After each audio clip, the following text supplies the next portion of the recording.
Welcome to Kenton's videos. Enjoy the video. You begin by preparing the file and making a safe copy. Duplicate the background layer so you can always revert. Once done, zoom in and use a lasso or rectangular marquee to select the exact text region. This confines edits and prevents collateral changes.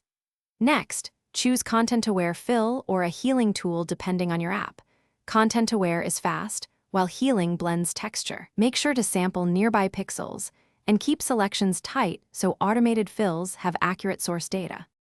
You now refine the automated result by switching to manual blending.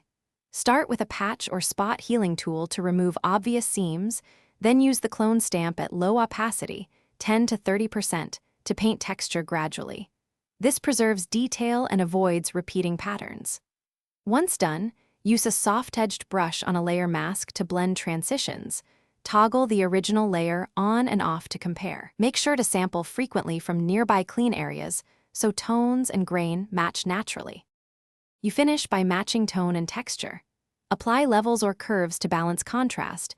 Use color match or selective sampling to fix hue shifts, then apply subtle sharpening. Once satisfied, flatten a duplicate for export and save your layered files separately. If you see repeating artifacts or smudges, use frequency separation to isolate texture from color or return with a small clone brush and rebuild problem areas manually. When things go wrong, zoom to 200% and sample from multiple angles to avoid pattern repetition. Thanks for watching. Consider subscribing if we helped you.